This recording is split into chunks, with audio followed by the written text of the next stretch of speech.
Call the meeting to order. I would like to ask a special guest, Trinity Livingston, to lead us in the pledge tonight, please. I pledge allegiance to the flag of the United States of America and to the republic for which it stands, one nation under God, indivisible, with liberty and justice for all.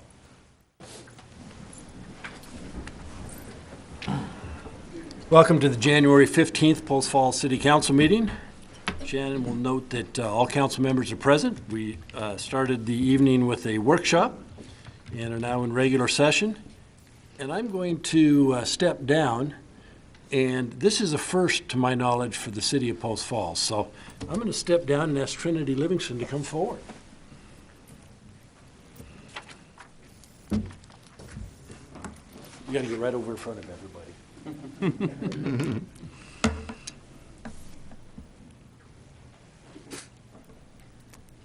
Several years ago, Mayor Clay Larkin began the process, I'm going to get over on this side for you, began the process of recognizing and thanking Eagle Scouts. And over the years, there have been several Eagle Scouts that we've been able to recognize and thank. But this is the first. This is Trinity Livingston. Trinity has recently earned the Gold Award, which is the highest award a Girl Scout can earn. Only about 5% of Girl Scouts achieve this honor, and there is a lot of work before qualifying. It is comparable to the Boy Scout Eagle Award. Trinity's project was to lead a team in building a work podium for the Post Falls Food Bank warehouse and a flower garden to welcome clients. These efforts took 82 hours to complete. Trinity has a long list of local volunteerism, which includes the Adopt a Street program, blood drives, Holidays and Heroes, the Trunk or Treat event, Kootenai Humane Society, and the United Way Spring Dash. She is also now an adult Girl Scout volunteer and enrolled at North Idaho College, pursuing a career in nursing. And I know Trinity's family's here. We've folks from the, the regional office for Girl Scouts, and you were telling me that there were 9 girls that received this award? Out of 3,500 last year across our council, Eastern Washington, Northern Idaho. This is one of our best. Right So we want to congratulate Trinity. We want to thank you for the work you've done. We have a certificate for you, and we had. Right here. Councilman Malloy is trying to get that one.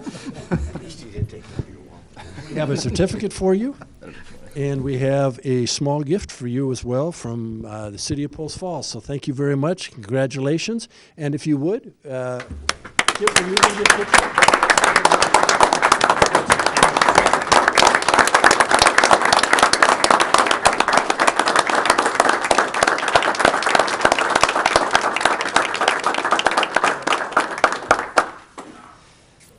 The problem is Trinity has to have a picture taken with me.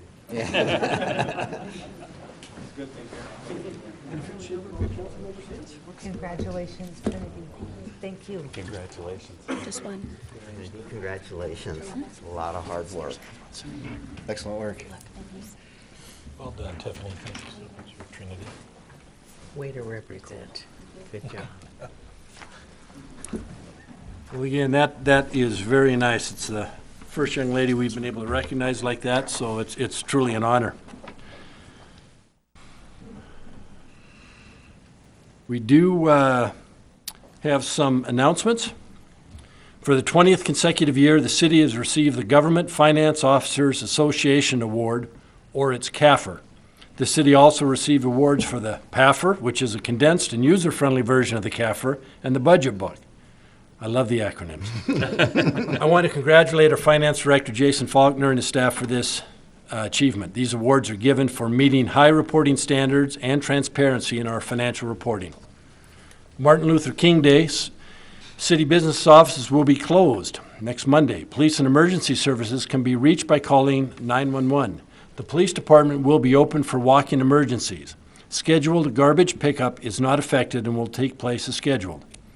Post Falls Sanitation is doing a Christmas tree pickup for Post Falls residents this Saturday, January 19th.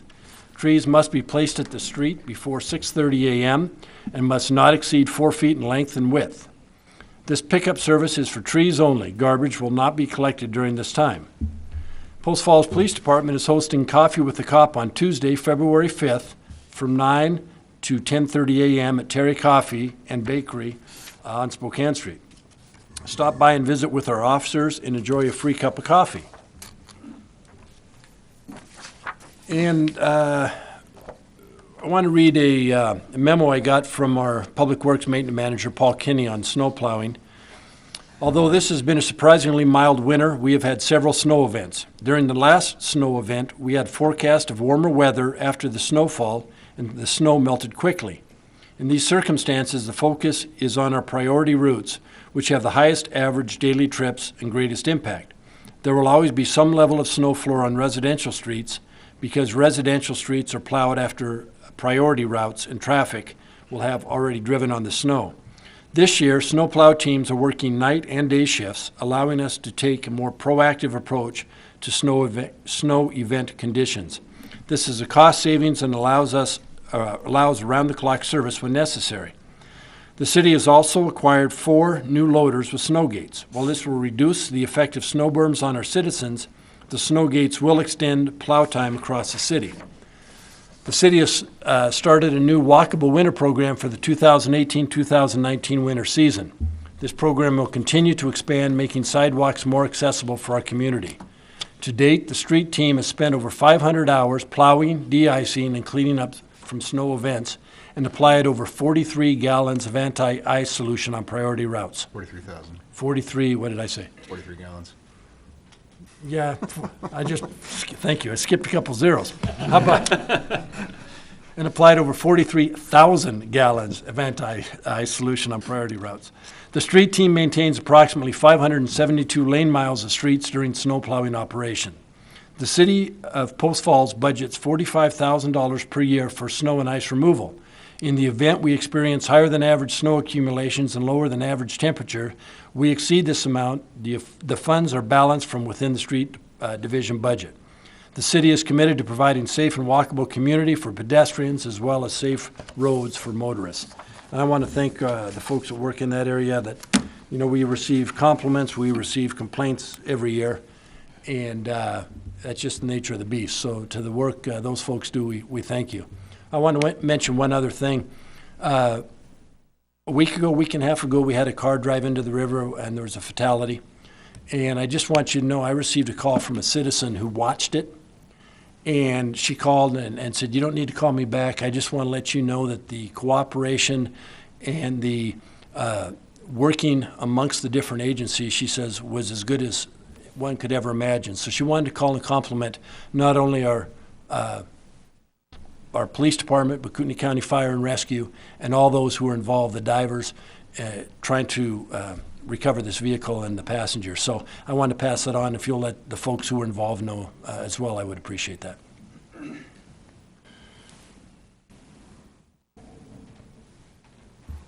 And I didn't ask, do we have any amendments to the agenda tonight? We have none tonight, sir. Okay.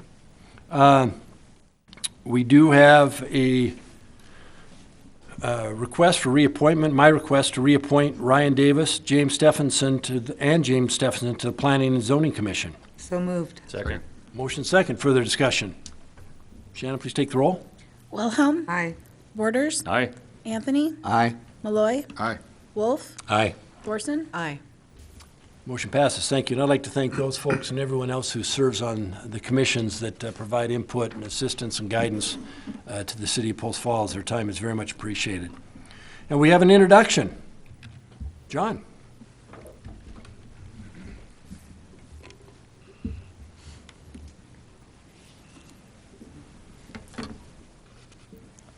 Good evening, Mayor and Council. John Beecham, Public Works Director.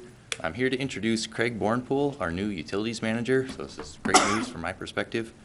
Craig comes to us after 10 years with Idaho DEQ. He's got a bachelor's degree in engineering and then a master's degree in public administration. So please welcome Craig. Craig, thank you. Welcome. Yes, Mayor, council members, thank you. I'd like to say the City of Post Falls and the staff here, they were one of my favorite cities to work with in my previous role, and I'm excited to now join that staff so we can continue to provide the good utility service that our citizens expect. So thank you. Thank you and welcome aboard. Yep. Are there any declarations of conflict tonight? I will, Mayor.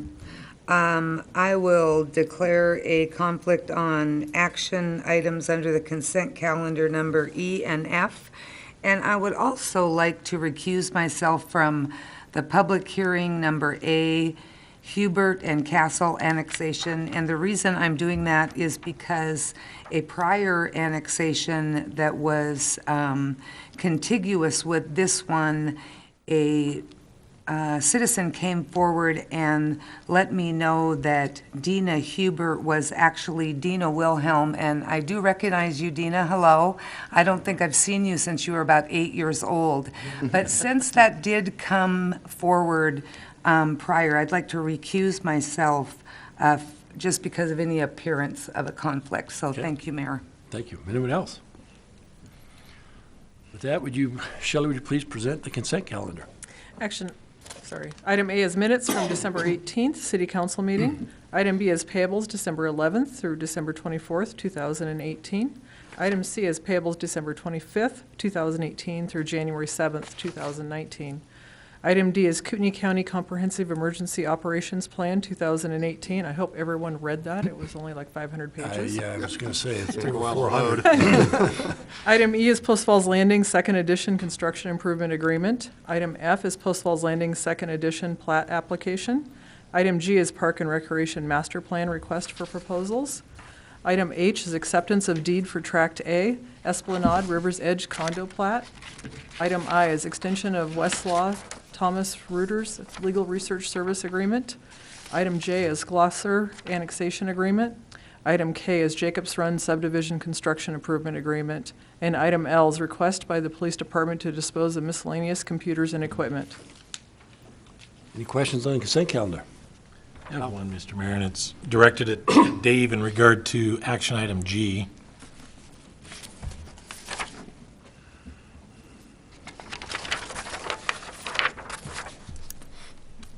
Good evening, Dave. The master plan, the request has a lot of information in there. And one of the key things that I see coming out of that master plan is the survey that you plan to do of Post Falls citizens. Correct. One of the keys in there, I guess the way that it's titled, uses the term statistically valid survey. Do we have any, is there anything that tells us what goes into it? Because I think that the information that's going to come from that survey is going to be huge. And I know that one of the last surveys I reviewed only had like 50 participants. I wouldn't consider that statistically valid, but. I'm probably the last person in the world to tell you what is a statistically valid survey. Back when I worked for Skagit County, one of my park board members, that's what he did for a living, and he tried to educate me repeatedly on what it takes. I can tell you that what they'll do is they're going to go with, I can't say that they'll do it both ways or one way, but usually it's done through a phone call system and a mailed system. They send out X amount and they have to receive a certain amount back. From mathematical equations, they'll tell you that 500 or 600 responses will be statistically valid. They also, as they send out, they make sure either they do it fully random and then they have to do an additional amount, or they will make sure they're hitting demographics. So I watered it down heavily on front how it was explained, but I can't argue with somebody that made their life out of doing it. But it won't be just who shows up at the meetings. That will be part of it. But the statistically valid survey is done through the one of two methods, either a fully random, and then they have to do a larger sampling, or they actually pick demographics and make sure they get back. And they'll tell us, whoever does the survey will tell us under what circumstances they did that, how many respondents, and right? And they certify that it's statistically valid. They're usually a subcontractor. Okay. Thanks, Dave. Any other questions? I'd move for approval of the consent calendar as presented. Second. Motion second. Further discussion? Shannon, knowing that Councilor Wilhelm has declared those conflicts, would you just take the roll? Borders? Aye. Anthony? Aye. Malloy? Aye. Wolf? Aye. Thorson, Aye. Wilhelm, Aye. Motion passes. Thank you. We do have 2 public hearings tonight, and if anyone wishes to testify on either of the public hearings, there are forms on the back, Diaz, and you can bring them, fill them out and bring them up to our clerk. The first public hearing is the Hubert Castle annexation, and with that, I'll open the public hearing.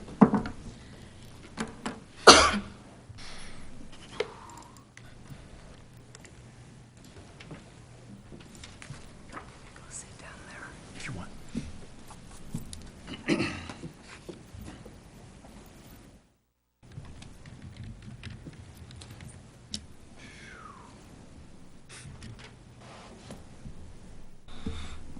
We're not watching you, John. Don't worry about it. PowerPoint's thinking about whether or not it wants to participate.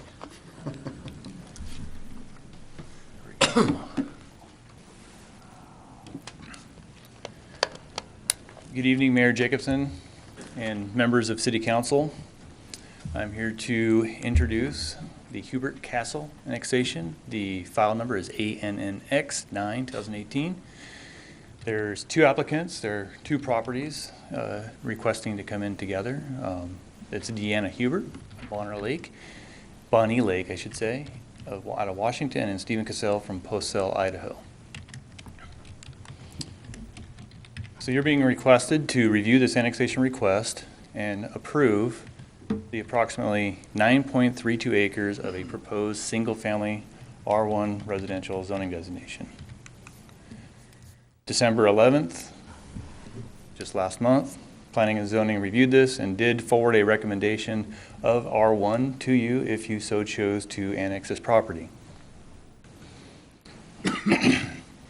Project location is as you see here, just on the southwest corner of McGuire and Midway Avenue. To the east of here, you have Montrose. It's developing in different segments. You also have some of the earlier phases just to the east, multifamily, and you also have an LDS church just on the east side of McGuire Road. Looking at the zoning map, you can see that the proposed annexation is just north of Celtice Way, which is a major east-west commercial corridor through Post Falls. At this location, although this map doesn't show it because the annexation ordinance has been fully recorded and incorporated in the city of Post Falls, but has been approved to be in the city with the R1 zoning designation. The current land use on these properties are for residential. The characteristics are residential. There are no known topology or vegetation issues. Water provider would be East Green Acres, with the city of Post Falls providing sanitary sewer.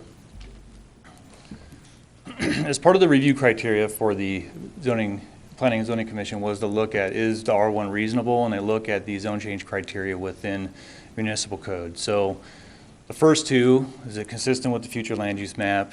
And does it meet the goals and policies in the comprehensive plan? In your staff report, there's a detailed analysis that was presented at the P&Z and is also in your report of the consistency with the comp plan. Looking at the future land use map, you can see here in yellow, that's the residential designation, so the proposal would be consistent with that criteria. The other one, zoning is assigned following considerations such as street classifications, traffic patterns, existing development, future land uses, community plans, and geographic natural features, all to encourage a balance of land uses to help Post Falls remain desirable, stable, and a sustainable community. Looking at the road network, the proposed development would be compatible with the infrastructure in that area. We went over the future land uses, the existing development. Going back to the aerial, those properties within the city of Post Falls, the R1, would be compatible with the multifamily project just to the east.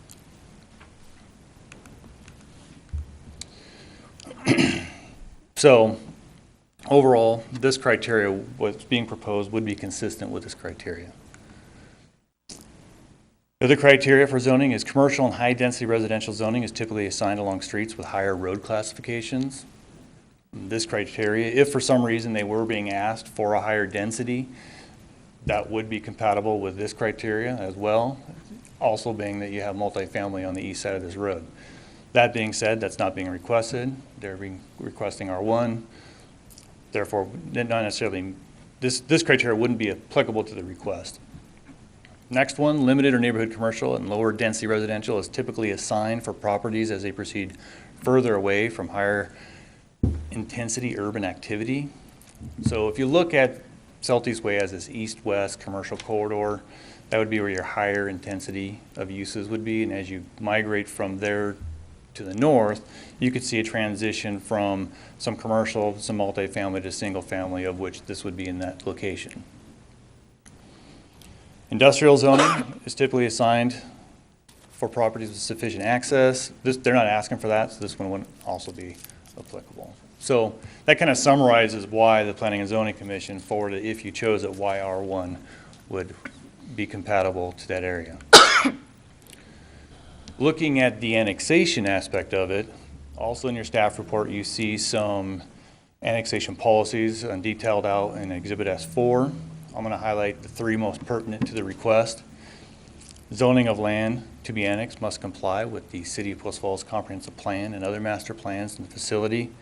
I think in a lot of the discussion looking at the zoning aspect of it, that this did meet many of the comprehensive plan policies and other master plans, so that it's not in any sort of non-compliance or non-compatibilities with this. It would be in conformance. Land to be annexed should enable completion of continuation of a pedestrian network that connects neighborhoods and amenities to the activity centers throughout the community. So how this would work is on Midway and on McGuire. So through development, we get, or the city gets, right-of-way improvements that incorporate multi-use trails and sidewalks. And that's how neighborhoods, as you proceed further to the north or get development to the south of here, would have that pedestrian network to connect them to that commercial core, maybe transit, or other parks that may develop in the area.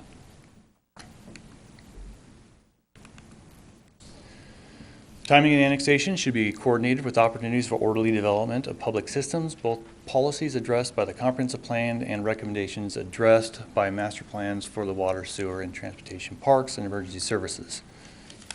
In the staff report, you can see how the proposed development would be considered orderly development, and they can be compatible with those master plans.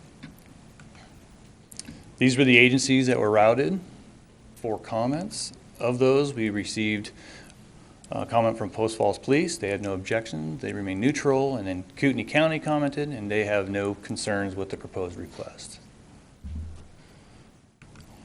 So this would be the conclusion of staff's introduction and staff report of the proposal. Questions of Mr. Manley? Thank you. All right, thank you. Does the proponent wish to speak? I do not know. Do you want to? Yeah, it looks like there is a representative that does. Name for the record, please. And just in case you're looking at time, well, the timer's right there, but. Okay, I'm sure I won't use it. I'm Steve Castle, 2518 West Midway Avenue.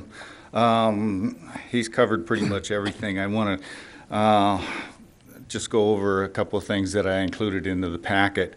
One of them, of course, being the location, hopefully surrounded by rural and agricultural areas, hopefully will provide for a relatively quiet neighborhood.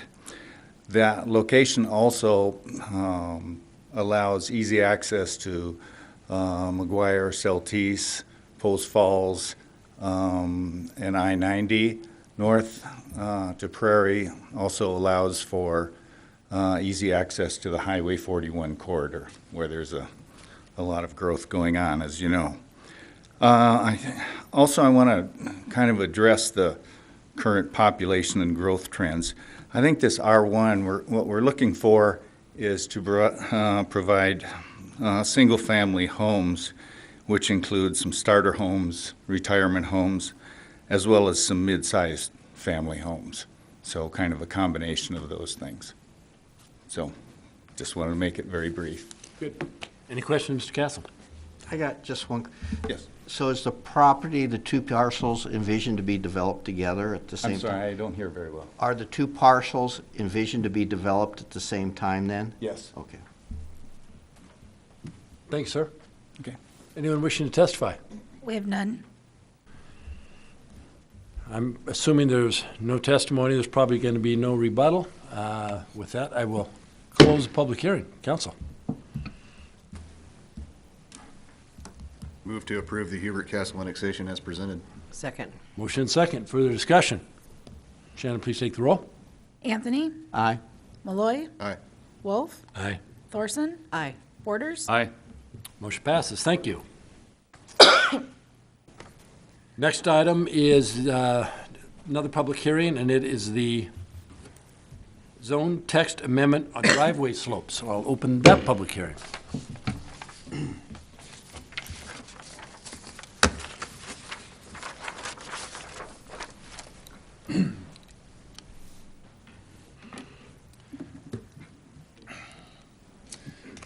So there's 4 applicants on this request for the text amendment to 182420, case file RZNE 7, 2018. They are Hayden Homes, Dom Construction, Benway Homes, and Hallmark Homes.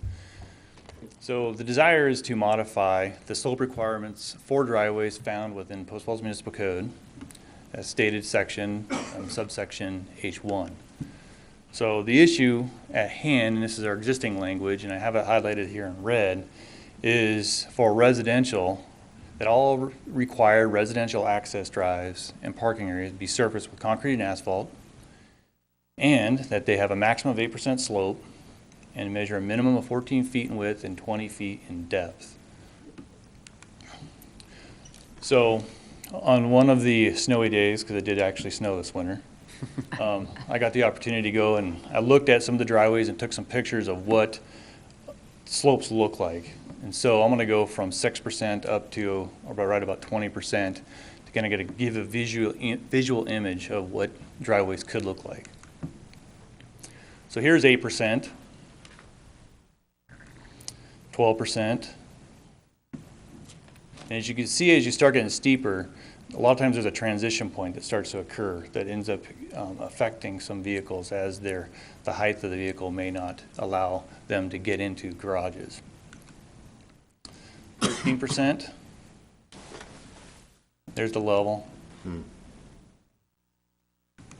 I can't quite eye that accurate, so need a little assistance. 14%. Here's 16%. So what they did here, which was unique, is they did 16% to here, then they went to 2% so they can get a parking pad before they get to the garage. Here's 18%. And then just down the way, there was one actually at 20.5%. So, and how this came to be, to give a little bit of backstory, was some developers called the city. They said, okay, we would like to get a CO. We go out and we get CO these parcels, and we have residents that bought this house and they want to move in. We're like, sorry, you don't meet code. And so the code doesn't have any provisions currently for us to administratively process driveways that are outside the code requirements. I'll go back to the code section. There is a shall statement, so that handcuffs some flexibility for staffs if there wasn't something in another code section dealing with administrative exceptions, but there isn't. So staff, sorry, you can't get a CO. You can't.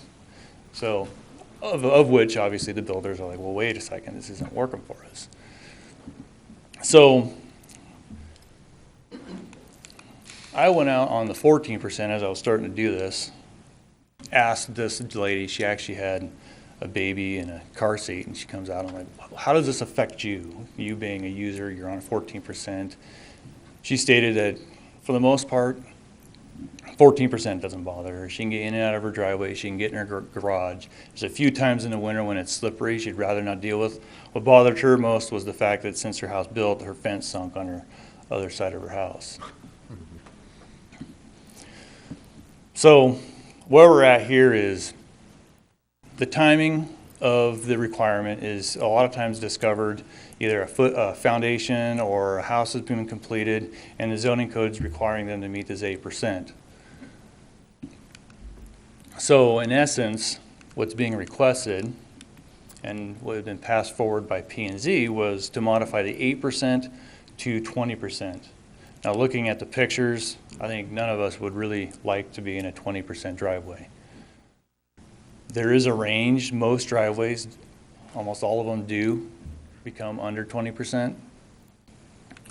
But what the 20% would do would allow staff to bide time to look at this issue, come up with a different mechanism or mousetrap, so to speak, to deal with access into garages. How do you deal with emergency services getting into that? Do they have to go to the driveway? Is there another access? What's the appropriate mechanism? This would allow COs to occur on the interim while we do have driveways that are 16, 15, 14. 20% is consistent with the International Zoning Code. That's the basis for why this was recommended by P&Z at their December 11th public hearing. The agencies that were routed, as similar as the previous hearing. Kootenai County Fire did comment. Their first comment is because initially what was being proposed was you would just strike out 8%. That way there would be no issue. There would be no requirement for slopes. But it was at P&Z, they stated that they wanted to have some max. They wanted to have something. And being consistent with that 20% International Zoning Code would suffice for the Planning and Zoning Commission at that part of that hearing. Kootenai County Fire, their second one, said they would be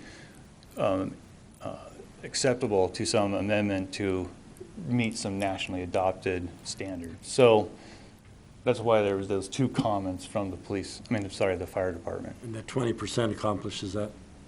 Yeah, the 20% would be a nationally adopted standard. Yeah. So that would meet that. And it would provide some relief on the current situation that I think all of us could say is less than ideal, having driveways greater than probably 10%. So a question for you. You said if it was approved and we changed it to 20%, it would buy staff time to review. Is that going to cause problems for you if a bundle of requests come in and you approve them at 20% and then you change it back to 10? Well, that's why we'd like to have some time to look at it and come up with a code. So some of the ideas we've rolled around is maybe anything over 14%, we have them provide a secondary pedestrian access to the right-of-way. Above 14, do we have some transitional slope type driveways? Moscow, we did some research, and that they don't have it in their code, but they have it in some design guidelines from driveways. As an additional note, I did some calling around the state of Idaho. The only other state only other city I could see that had some code was Athol. They had an 8%, but you can get an exception up to 12. Outside of that, I've been hard pressed to find any sort of regulation at all for driveways. Yeah. Any questions of other questions, John, at this point? I guess I have just one thing to say. I would think it'd be a little bit difficult for those builders to sell those homes that are on a 20% slope driveway. And so if the fire department and the police and the building codes say that 20% is fine with them, I'm not sure why we would mind. I'm missing something.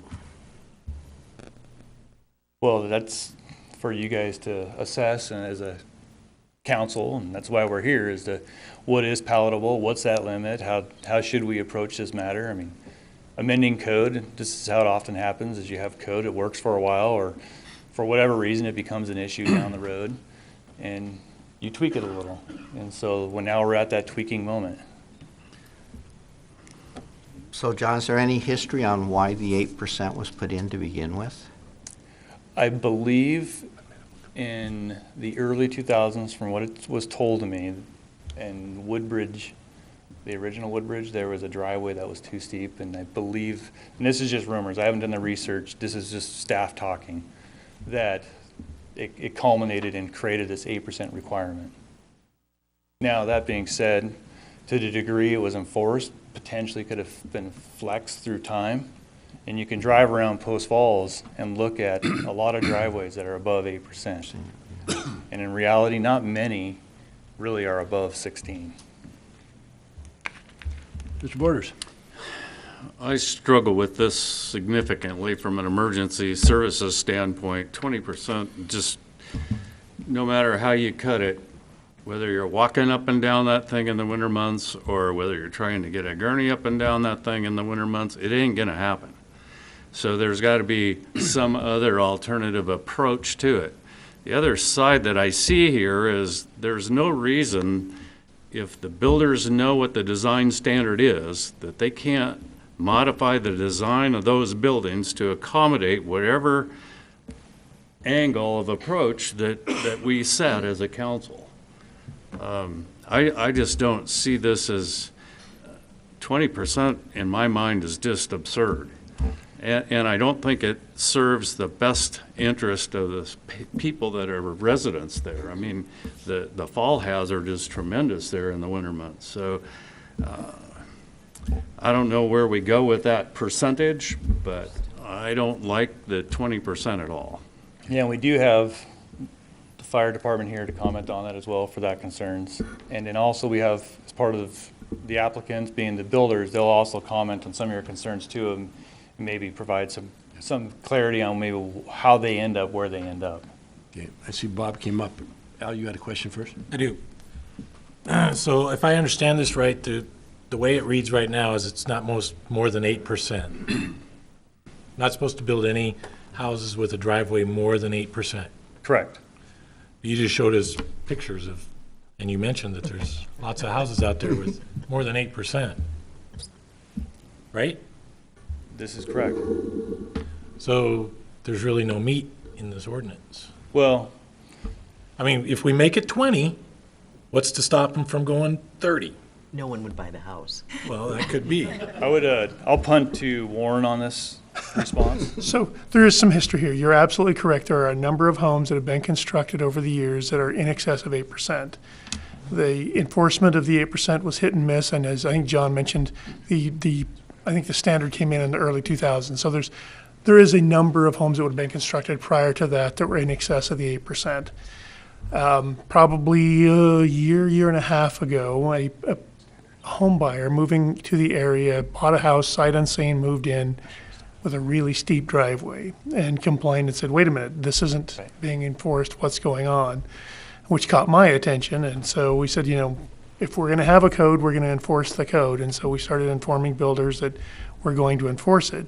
The difficulty becomes that it's hard to measure what that looks like because the last thing that goes in is the driveway. So typically the home is constructed by the time we inspect it to be able to figure out what that slope is. So the enforcement mechanism at that point becomes fairly draconian because to fix this, oftentimes you're talking about tearing down the structure, tearing down the garage. So that's kind of where we find ourselves. We have a number of homes that are constructed that are in excess of that 8%.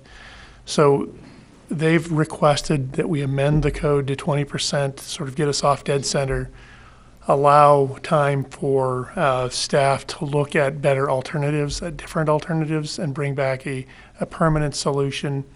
Sort of going back to our workshop earlier, this is sort of why I'm a fan of if we're going to have a code, we should enforce it. If we're not going to enforce it, we got to take it out. I agree. So that we're not stumbling over it. And I'm not an engineer, and I agree with the driveway is probably the last thing that goes in. But the first thing that goes in is the foundation. And the driveway, whether it's there or not, is going to go from the street to the foundation. So we should be able to estimate on the site plan how steep that driveway is going to be when they get to putting it in. You can. I can't say that it can't be done. It's not as often as easy as that because you'll have a site that's got lots of stuff in it, mounds of dirt and other things. So it just hasn't been done is the answer. There are ways that you could do it. We'd have to call out maybe providing additional information on the site plan, elevations on a site plan, things like that, to where you actually have a way to double check and make sure that it's being done appropriately. Okay. But it can be done. Okay. Well, that's my point. If it can't be done, then there's no point in having an ordinance, right? But there is a way for us to do that. Yeah, and there is some difficulty in when you buy a row of lots, the road has been put in by the developer at a different stage of the development process, and you come in as the builder and you buy those lots, the road's in, that point is set. You may have a lot that's significantly higher than that road or significantly lower, either one, and you're going to struggle trying to get 8% up or down because it's either that or haul in a lot of dirt or haul out a lot of dirt to make it work. True. So there are some functional difficulties for a builder trying to make this work sometimes. In addition, what you have minimum lot depth. And so by the time you get your setbacks, the driveways aren't very long. Like, if you had a big 3-acre piece, I mean, you have plenty of terrain to meander it. But with these 1/4-acre lots, or less, sometimes they're less than 2/10 of an acre, there's just the room, you get kind of stuck in this quandary of not enough depth to deal with the matter at hand. Which goes back to what Warren just said, and that means you're going to have to remove a lot of dirt. You should be able to tell, based on the elevation, where you're going to put your foundation. You know where your foundation's going to end up, and there's the street down there, and it's more than 8%. You got a problem. And that's why staff's also looking at anything over 14 for emergency services would having that other pedestrian access be beneficial to that front door as to alleviate some of those concerns. Linda? Well, I would just have some concerns about if a developer goes in there or a builder goes in there and adds a bunch of soil because the ground is lower, that even if you do compact the soil, by the time then that you dig the foundation and the house is going to settle, I would think that would be a bad thing. So I don't know. I think that I've got a lineup of people. I better get them up here before. This is still staff report, correct? Yeah, we're still on staff report. Yeah, we still have, looks like 2 or 3 folks who have signed up to testify, and then I see some additional staff types over there, so. Okay, but this is still under staff Yeah, report.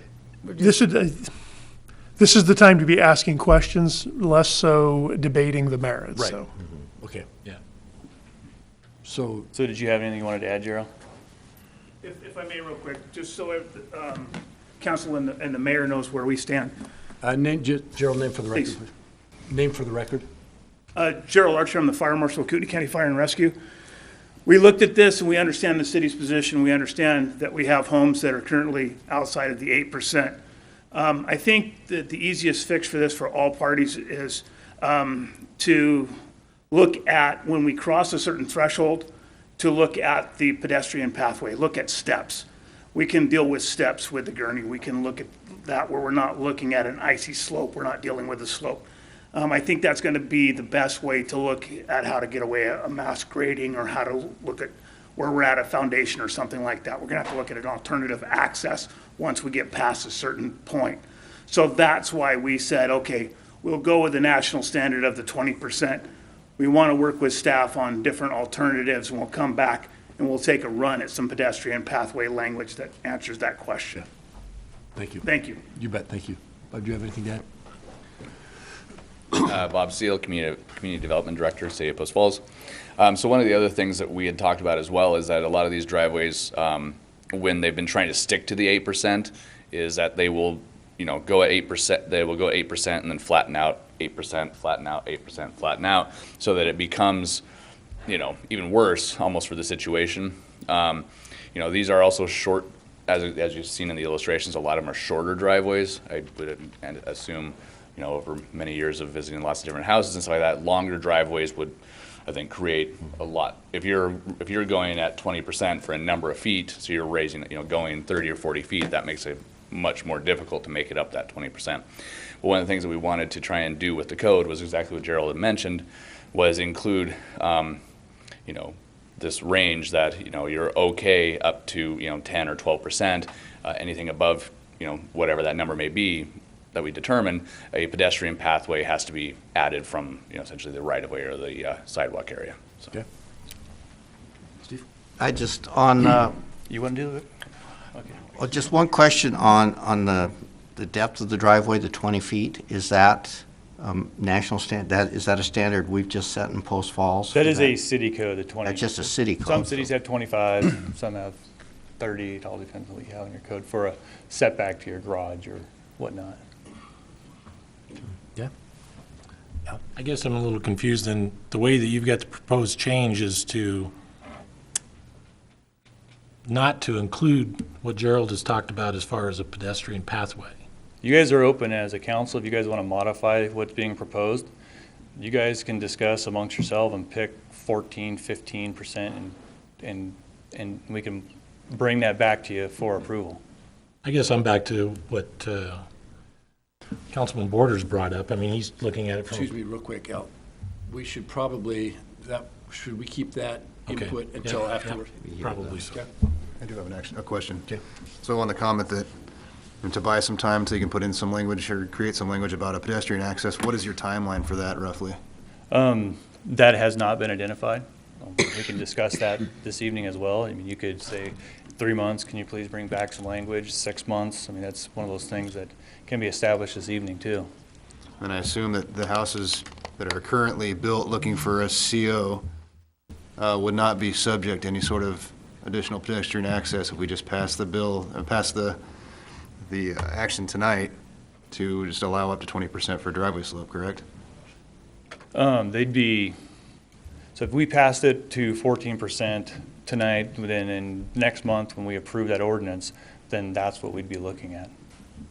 But Warren could correct me if I'm wrong. Are there any houses now currently looking for a CO that have a driveway in excess of 8% that don't have a pedestrian path? That we're holding a CO because their driveway's too steep? Yes. So in that case, if we pass this tonight and we're good to 20%, will there ever be a pedestrian access to the front door of that house? Or is that grandfathered in having a 20% driveway and no pedestrian access? Well, technically they're grandfathered in to the time they apply for the permit, which is the 8%. So what do we solve by changing anything? I'll punt to Warren. So if you change the code, if you approve the code amendment to 20%, the code would come back to you at the next meeting for approval. At the time that code is approved, those homes would be issued COs. They'd be compliant with the city code at that point in time. So they would not be required to build a secondary pedestrian access for the homes that are currently outstanding. And I don't remember the number, but there's several of them. So those folks, they would be compliant with the code as it exists at the time the CO was issued. That code would remain in place, and everybody that came through the wickets until such time as the code changed or was amended again, we would measure it against that 20% standard that comes out of the International Zoning Code. That answers my question. Thank you. Okay. Thank you. Good discussion. Someone speaking for the applicant tonight?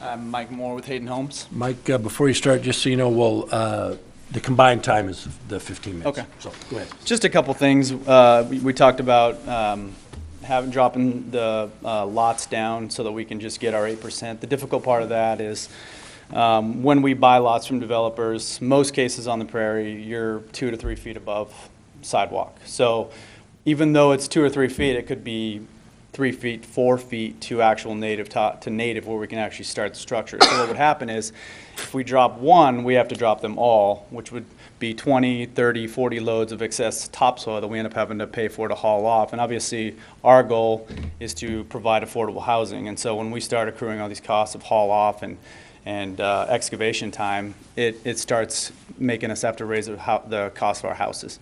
I mean, I'm not opposed to the walkways, adding a walkway next to the driveway, having steps. I'm more than willing to support something like that. 20% I think is a rare occasion. Speaking for Hayden Homes, I mean, we've never had anything close to that. And obviously our goal is to make sure that our customers are taken care of. So we're going to try to keep it as minimal as possible, but the thing is that we want to make sure that we have slope away from our house. Our driveways have to have slope. We want to make sure that all water on each lot is able to make it swales up front, because we don't want to have standing water, have water, coming over property lines and things of that nature. So we want to make sure our homes are high enough so that we can make a grade adjustment so that all the water flows towards the front of the house. I mean, that's the ultimate goal.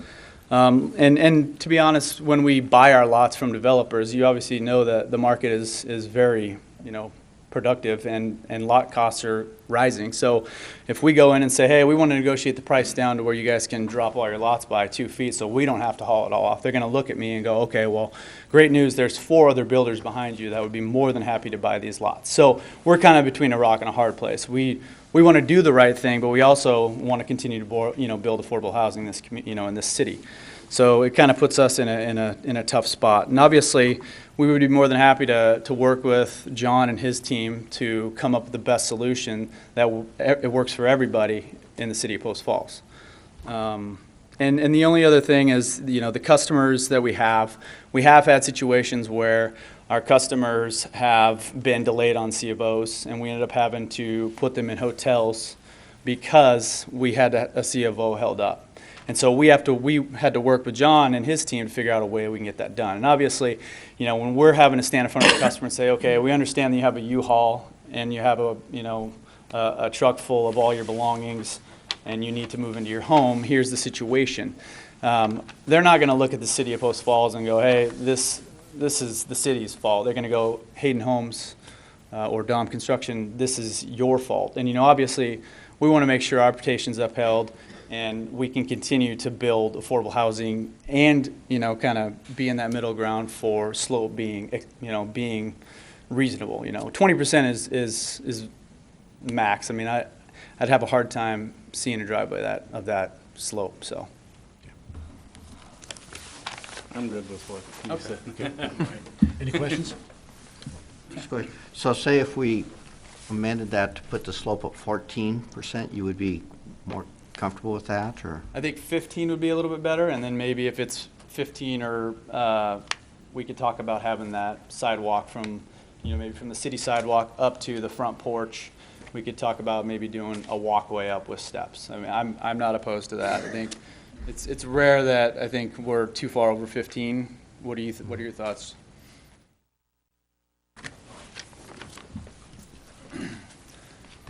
Of the list of addresses, there was a minority of driveways above 15. So the actual count, I don't know, but I know it was a minority.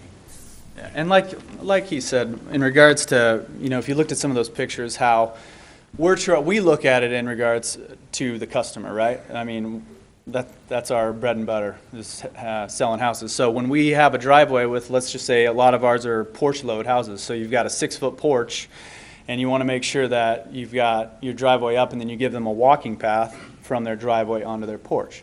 Well, let's say we're trying to get that 8% number. Well, what do we have to do is we have to drop the garage slab by 1 foot, 2 foot, 3 foot, depending on where 8% is. And then what happens? We end up having more than 2 steps. Well, more than 2 steps puts a 3-foot landing in your garage slab. So now you have a 3-foot landing inside your garage. You just took 1 parking pad away from a customer. So now they have a 2-car garage, but they can only park 1 car on this side because we had to put a 3-foot pad to meet code. And so those are the concerns that we have, because we have a lot of customers that have had huge complaints about putting stairs in their houses. So it's kind of a catch-22, It's like trying to do the right thing, getting close to 8%, but if we want to get close to 8%, we have to drop the slabs, and then we have, steps for customers that don't want them, so. Anyway. Thank you. And as far as that goes, I'm Rod from Dom Construction. We have more stair complaints than we ever do about driveway complaints. Okay. About using up their garage, having to step the houses down. Okay. It's usually a landing and then stairs, so I mean, some of that could take 6 feet out of their garage. Rod, could you give us your last name for the record, please? Thank you. Thank you. Okay. Shannon, anyone wishing to testify? We have one.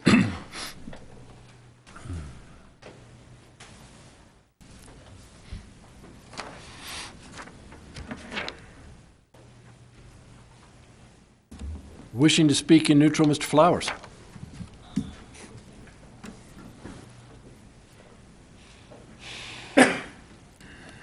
Bob Flowers. Good evening, Mr. Mayor, Council. Happy New Year. They've pretty much covered most of what I was wanting to talk about tonight. 20% to just change from 8 to 20, as you just saw from those pictures, is a crazy amount. John said he needed more time to get his people together to make an informed decision on what they're really looking for in the way of a slope. I mean, I could see 10 to 15 right in there without too much problems. But we also got to look at these homes. One of the problems that Mr. Borders brought up was person could buy a home sight unseen, pull up to that home with their nice shiny SUV, and suddenly find out they can't get in their garage. That garage is suddenly a spare bedroom or something. Because of that type of slope, you can't get a large vehicle in. I put down a parking lot on an antique mall that I was doing several years ago. I had to tear out half of that parking lot because it didn't make ADA. We got to look at the type of folks that are settling. A lot of your new citizens are senior citizens. You put them on that kind of slope and you're asking for accidents. I would say at this point, leave it where you have it. Let John and his folks look at the numbers and then bring back something realistic besides a 20% slope, because that won't work. It's just not good. Thank you. Thank you. Wish to rebut anything that was said? The applicants? No? I will. Okay.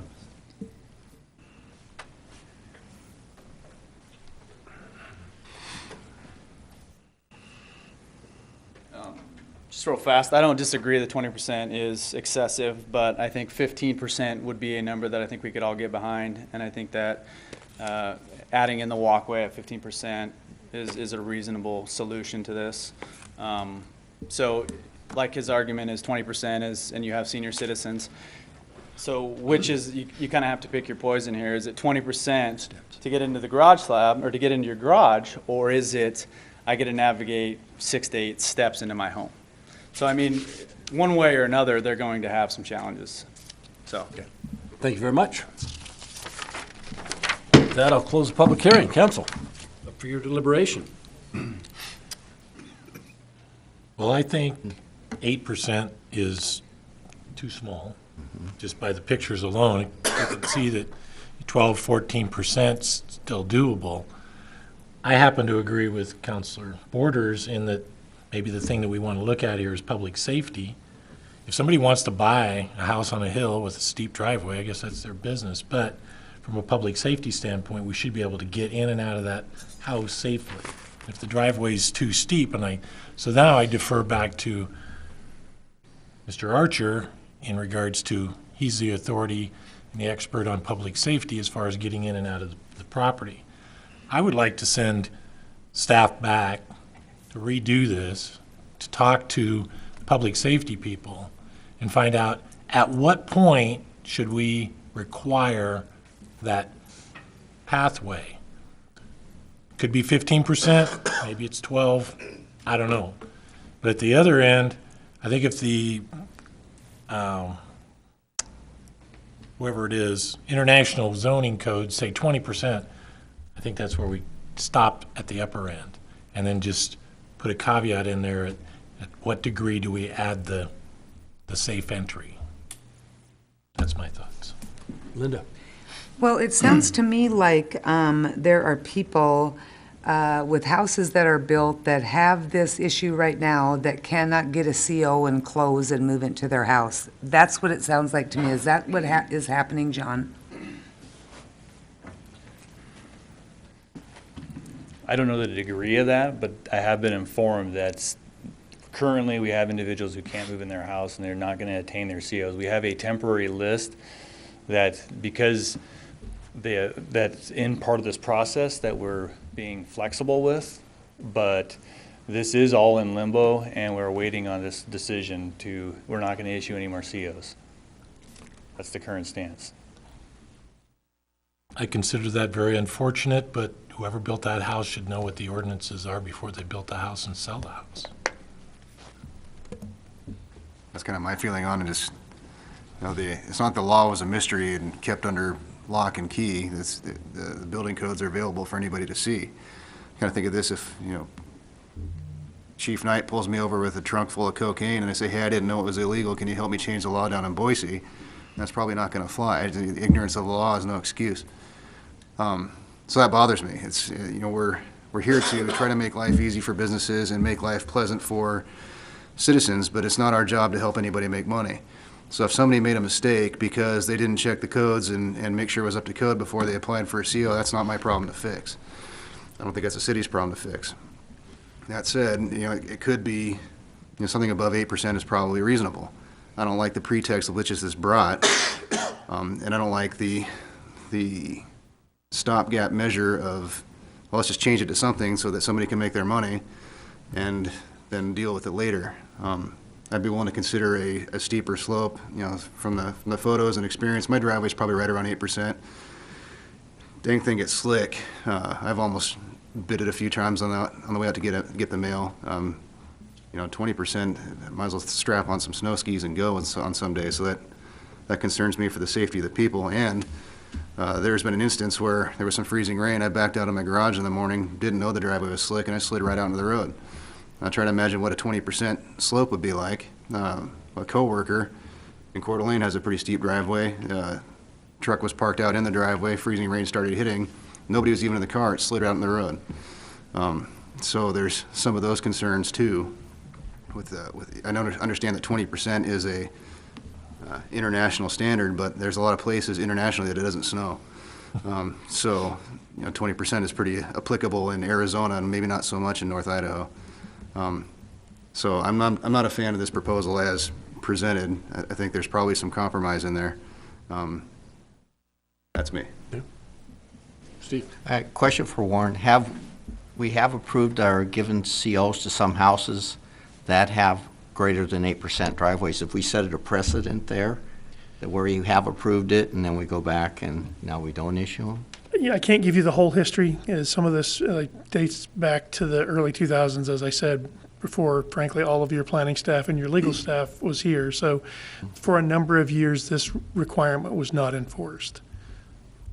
And so that's kind of where we find ourselves. We started enforcing the ordinance, and sort of that first crop through, we have a problem because that communication, it's not, I have no doubt that the next pass through, those folks are going to meet the code because I think it's become clear that the city's enforcing it. But the first batch, that's where the rubber hits the road. So that's where we find ourselves. We've begun to again enforce a code that's been on the books for years and not enforced. I have a question for legal too. So, Warren, if a person were going to make a motion to increase the slope from 8% to something else, and then add in that motion that within 90 days, staff would need to come back with a alternative walking path or sidewalk for anything above that certain different than is the 8%. Can we make a motion like that? So you've got a couple options, well, probably several options.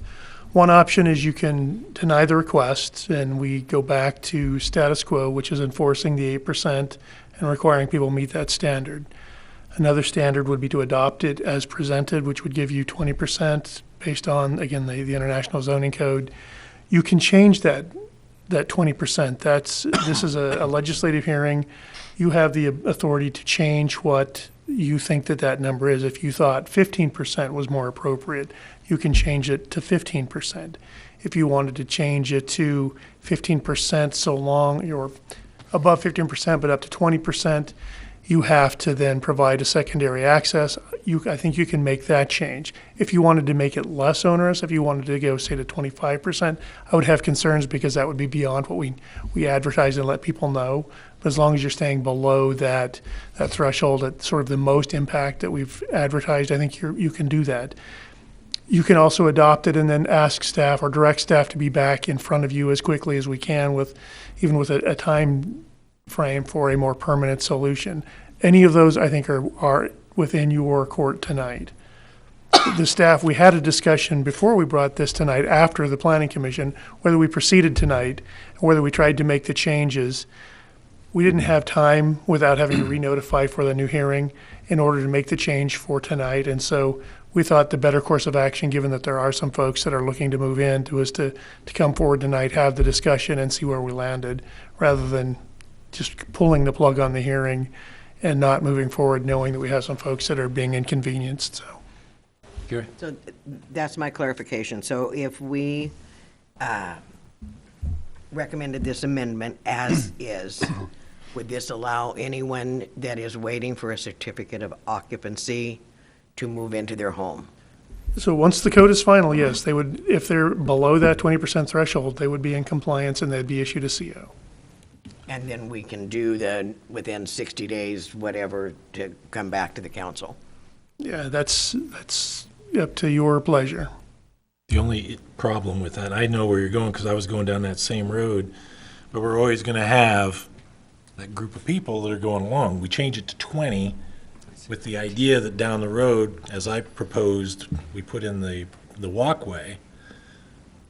Then what do we do about that group that starts building today and says, hey, you said 20 is okay, now you're going to go back? We're always going to have a group of people out there that are going to be stuck in that to be approved list. Well, You know this what is I'm saying? January, so February and March, probably not a lot. The 46 permits pulled in December. So building. any permit that was received in the interim, they would be processed with the 20%. So that all the way through their approval process, because they would be grandfathered into the code as it existed at the time they submitted their application. So if somebody pulls a permit while the requirement is 20%, they would get the benefit of the 20%. Warren, could we do it in a two-step? I mean, could we say, if council chose to approve it up to 20% to allow those who are waiting, ready to get the CO into the home, however, say, from this point forward, anything over X percent is going to have that walkway? Does that, so in other words, if you approve it at 20 and ask staff to come back to us and say, okay, anything over 15 is going to have a walkway, but if could we make the decision tonight, could council make the decision tonight, you approve it up to 20 for all those permits that have been already pulled, but anything that goes from here forward will have to have that walkway over 15 feet. So it's kind of a two-step approach. I'm just trying to task your legal mind here. Thanks. That's a tricky path. You would have to essentially pass two ordinances sort of back to back. So that would become, I think it's technically doable. It would get kind of weird. But could you go back to what Linda had said and have it passed up to 20% with anything over 15 requiring the secondary walkway? I think you can, yes. So you could do that as one ordinance right now.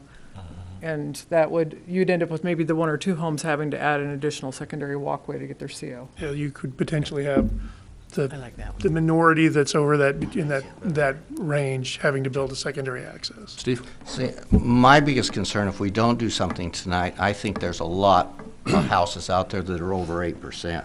Yeah.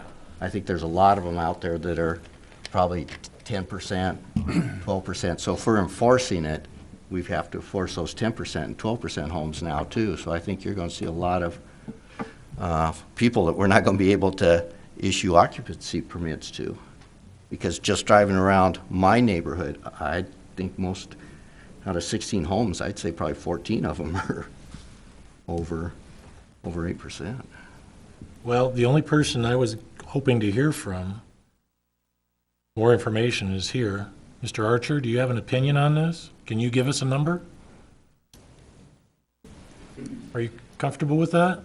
So the hearing is closed, so So you were in deliberation at this point unless we reopen. Fair enough. Is that right?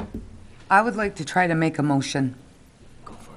I would move that we approve the zone text amendment driveway slope, change the slope from 8% to 15%,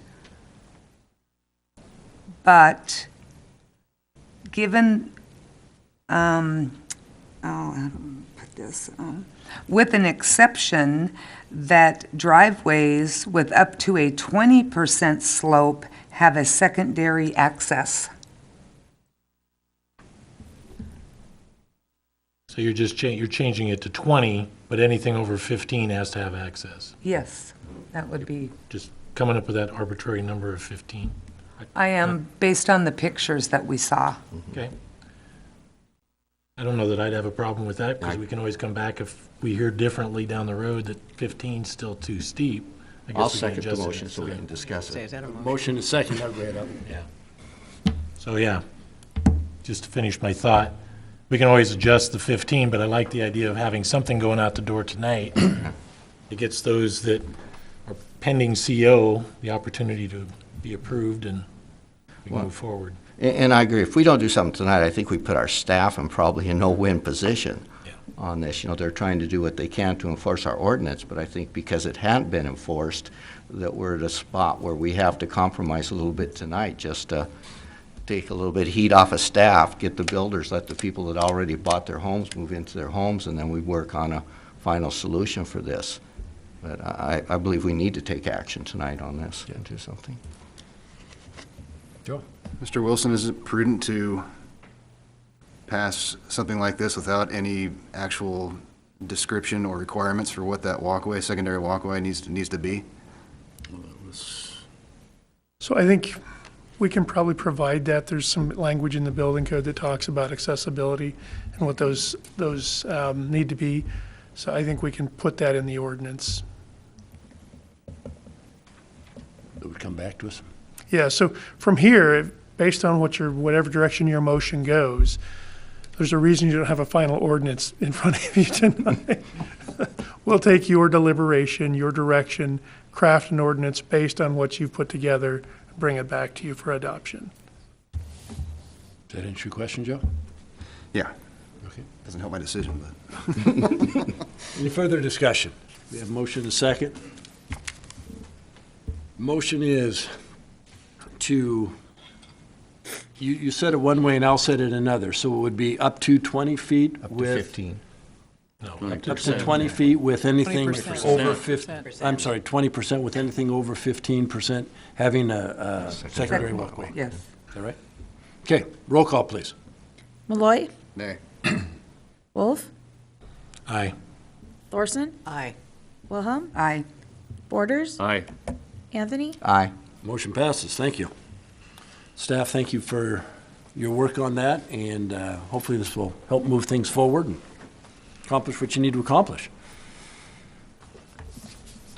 Next item up is unfinished business, and tonight we have none, followed by citizens' issue, and this section of the agenda is reserved for citizens wishing to address the council on a city-related issue that is not on the agenda.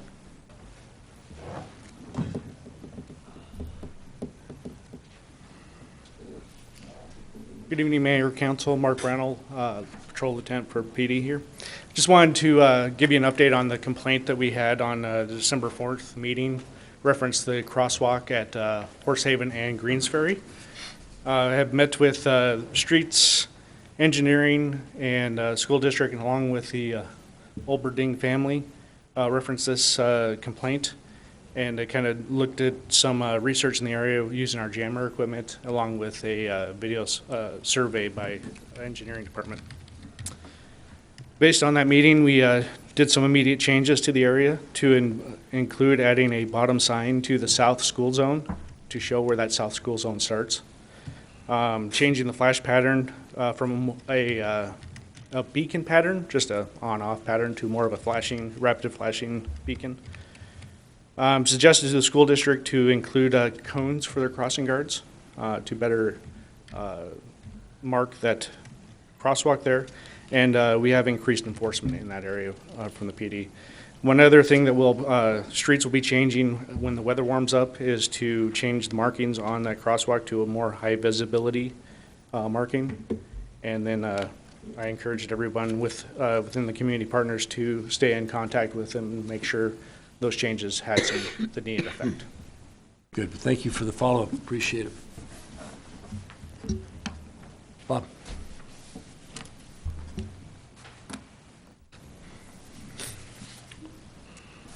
Bob Flowers.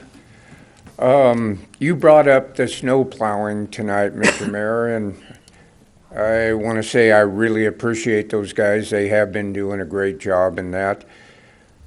I would like to ask for some leeway with them. We had a snow and ice event there towards the end of December, and the school zones, the school areas and that were all cleaned off absolutely perfect.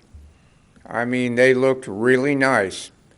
They did a great job on them. The problem was there's no kids in school during that time. And that I believe that if maybe the street department was given a little more leeway, they could have hit the residential streets a little more, because there was no reason to give the priorities to the schools while nobody was in school. I mean, I've watched the last 2 times we've had snow and ice, and First Street from Ross Point Road, First Street, Second Street, Third Street, east and west, clean, just slick as can be. Maplewood, not touched. So we had hard ice the whole time. But I just believe there should be some more leeway and maybe some thinking into it when the kids aren't in school. Maybe those bus routes and the school areas don't really need the top priority. Just an idea. Thank you very much. Appreciate it. Next item on the agenda is new business, and we have the 2019 Personnel Policy Change Recommendations.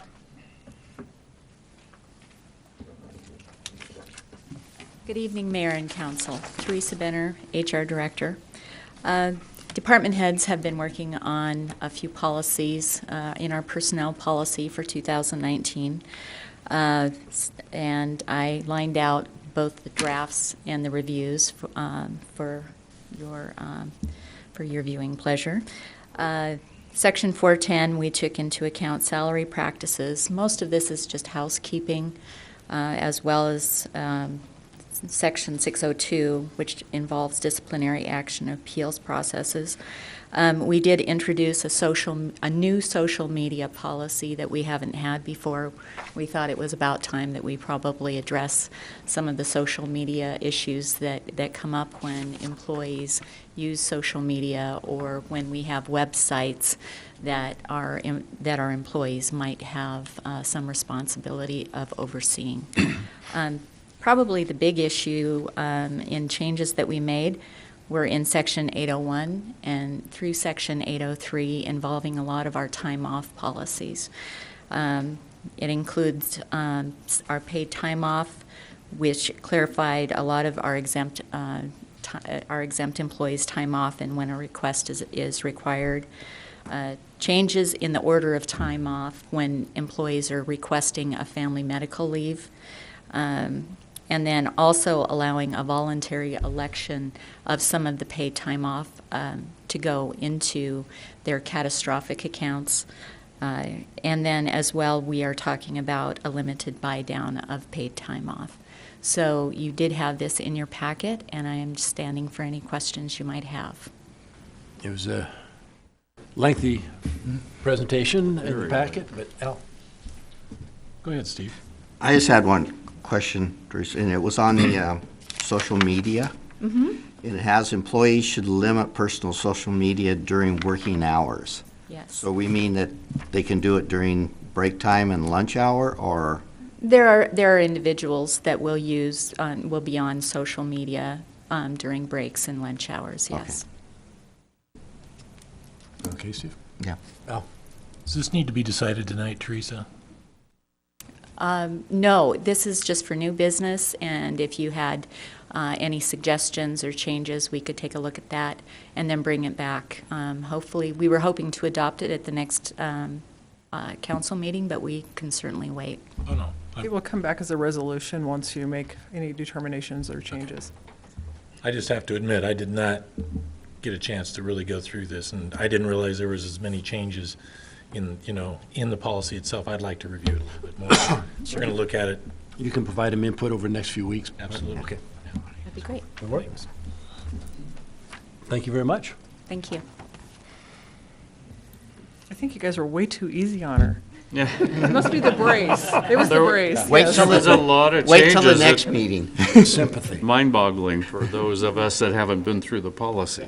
Well, and I'm going to have to check with you and find out, well, what if it's lined out in green? what Green does or that red, mean? that's what I liked. Yeah, it was very colorful. Christmas. I don't know what's different from one to the other, but Next up is mayor comments tonight. Ordinances. Oh, shoot. I tried to skip two different sections. Wait a minute, let me put my glasses on. Sorry. We have some one resolution and two ordinances. First resolution is the pre-selection. Move to approve the pre-selection of design professionals and consultants. Second. Motion second, further discussion? Roll call, please. Wolf. aye. Thorson. Aye. Wilhelm. Aye. Borders. Aye. Anthony. Aye.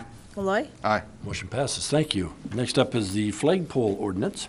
Move to place the ordinance flagpole size on its first and only reading by title only while under suspension of the rules. Second. Motion second, further discussion? Roll call, please. Thorson. Aye. Wilhelm. Aye. Borders. Aye. Anthony. Aye. Malloy. Aye. Wolf. Aye. The motion passes. And Mr. Wilson. An ordinance amending the municipal code of the city of Post Falls, Kootenai County, Idaho, amending subsection 1836040D to allow for larger flags and flagpoles in certain non-residential areas, repealing conflicting ordinances, providing severability, providing for the publication of this ordinance by summary, and providing an effective date. Move to approve the ordinance flagpole size and to direct the clerk to assign the appropriate number and that it be published by summary only. Second. Motion second, further discussion? Shannon, please take the roll. Borders. Aye. Malloy. Aye. Wilhelm. Aye. Thorson. Aye. Anthony. Aye. Wolf. Aye. Motion passes. Next up is the, and I always mispronounce it, Grossglauser? I'll let Linda do that.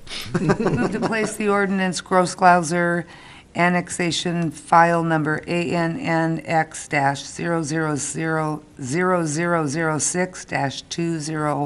ANNX-0006-2018 on its first and only reading by title only while under suspension of the rules. Second. Motion second, further discussion? Roll call, please. Wolf. Aye. Anthony. Aye. Borders. Aye. Malloy. Aye. Wilhelm. Aye. Thorson. Aye. Motion passes. An ordinance of the City of Post Falls, a municipal corporation of the state of Idaho, providing for annexation of property consisting of approximately 4.7 acres located in the southeast quarter of Section 32, Township 51 North, Range 5 West, Boise Meridian, Kootenai County, Idaho, and zoning of said annexed property as low-density, single-family residential R1, providing for the amendment to the official zoning map and providing for an effective date hereof. Move to approve the Grossglauser file number ANNX-0006-2018 to direct the clerk to assign the appropriate number and that it be published by summary only. Second. Motion second, further discussion? Roll call, please. Wilhelm. Aye. Borders. Aye. Anthony. Aye. Malloy. Aye. Wolf. Aye. Thorson. Aye. Motion passes, thank you. Next up is the impact fee report for 2017 and 2018.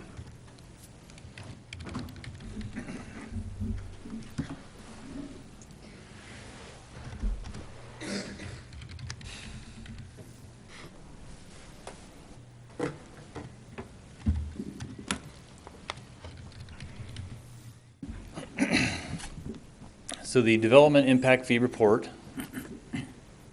was presented before the Planning and Zoning Commission. 2017 was October 9th of last year, with the 2018 being December 11th of last year. This was presented before the Planning and Zoning Commission, which acts as the impact fee review committee. So they reviewed that, and it's required by code that we present that before that committee. In addition, we're presenting it to you for complete communication of what's going on with the impact fees. So in regards to sources and allocations, the data in the 2017 and 18 Development Impact Fee Report reflects beginning balances, impact fees that were collected, and other revenues, expenditures, interest, fund totals, and the roads, parks, and public safety projects that received impact fees from 10/2016 to 9/30/18. So for the fiscal year 2017, approximately 1.9 million were collected in impact fees, and 1.6 of those fees were spent for roads, parks, and public safety. Those are the three categories that we collect impact fees for. And for fiscal year 18, approximately just under 2 million was collected for impact fees, and 2.4 was spent for those three categories: roads, parks, and public safety. And all this is to assist mitigating the effect growth has on the community. So what you see here for the 2,000 feet, this is the summary of everything. Here's those three sectors receiving impact fee funds. There's that 1.9. There's those expenditures of 1.6 approximately. And then you see the beginning balance of 7.4 to 7.7. Oftentimes when I presented this, there's concerns of, hey, wait a second, we have a balance and it seems like the funds just keep accruing and it keeps getting larger. Why is that? What's going on? That's common. A lot of our projects, and you'll see it in parks as I go on, that they actually do draw on those. They're expensive projects, developing parks, especially road projects, and so you see the funds increase over time, and then they draw on that once they can meet the obligations for those projects. So in 2018 impact fee summary, here's where you can see it for parks. I mean, they collected just under $1 million, but their expenditures were $2 million.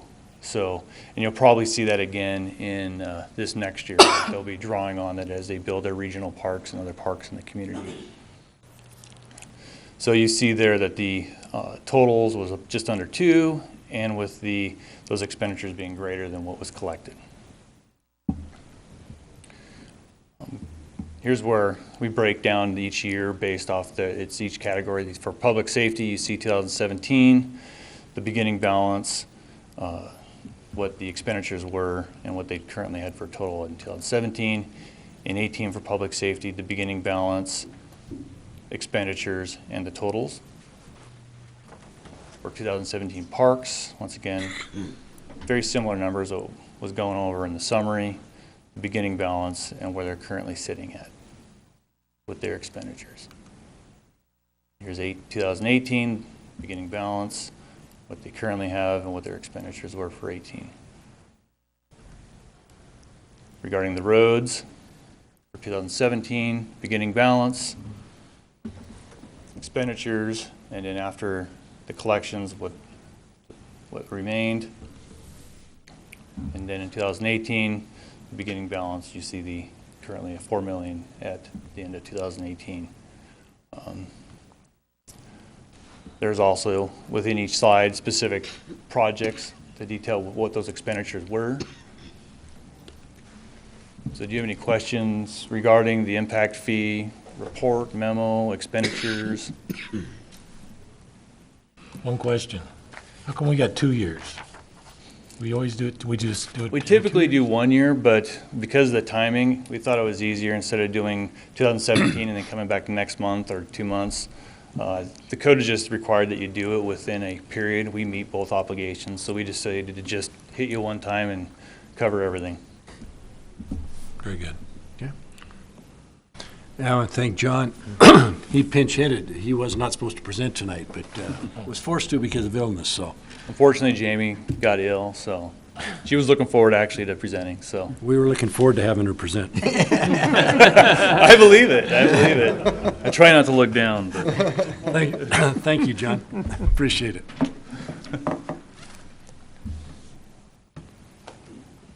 Now it's time for mayor comments, and I still have none. So that's good. Council comments. Linda. I have a couple. First of all, I'd like to thank John Manley and the Planning and Building departments. I do read over those reports that they send out on the building permits, and pretty astonishing, over 800 new construction building permits for 2018. And when you look at 2014, the total was about 140, I think. So I know you guys are working very, very hard, and I just really appreciate it. With that being said, the 2020 census is coming up, and that during that time, they look at USDA loan population. Right now, the loan population for USDA is 35,000, and the mayor and I and Shelley were discussing this and wondering if council would like to have a discussion about that at the next meeting. And just to follow up, what that would do is, right now, it's limited at 35,000. Yes. So once you get over that, your city would no longer be eligible for Federal funding. For the USDA. USDA, the acronym escaped me, USDA funding. And Linda said there are several, I think 600 cities or? There's about 900 cities in the United States, and we went through this exercise. Shelley and Hillary and Kit actually helped us a great deal several years ago before the 2010 census. And we wrote to those cities, and about 600 of those cities wrote to their congressman, because it is federal. And we did get the limit raised at that time from 20,000 to 35,000. And it's a kind of an interesting story. Can I tell about Steve's grandson? Or son, I guess it is. The lady that sort of spearheads this for the country at USDA back in Washington, D.C., actually came to Steve's son's house and did a little presentation. And so the timing was just perfect. So we actually, as a city, got to put our pitch in to raise the population back then at that same time. So a lot of people benefit from that program, and just wanted to have a discussion. More information, and I've asked Linda if she would be willing to share some at that point, but her request would be to have it come forward on a future agenda. Or would a workshop be better? Or? It's probably not that long, just to kind of discuss it, and I would like the mayor to write a letter, well, right now, the USDA population for commercial loans is 50,000, but for residential, it's 35,000. So just would like to have a discussion about that. It is a very important program because it gives an opportunity to a lot of first-time home buyers or a lot of people that would never have a chance to have a home. You know, like I know from our experience, we worked a long time, and we were able to get Neil kind of in from an apartment and then into a home, and now he's married and, you know, lives in Post Falls. And so it's a lot of success stories from that. Without that program, they wouldn't have been in a home. Yep, I'm one of those too. Bought my first house under that program, so. I did too. Okay, so we'll bring it back at a future meeting? Yes. Definitely. If we could, please, that'd be great. Thanks. Any other Thank you. council comments? Thanks, Linda. Joe? Just along the driveway slope discussion, we did pass a text amendment tonight, but staff, I'm just one guy, so you can choose to listen to me or not. But still, if we could take a deeper look at this and see what is really the best long-term solution, so that we can make modifications that make the most sense for the city long-term and don't have to be doing this again, that would be awesome. So if you guys could please put some thought into that and bring it back to us, either another workshop or something for discussion in council, I'd really, really appreciate that. Okay. Seeing no other comments, the next motion is? Adjourn. All those in favor? Aye. Meeting adjourned.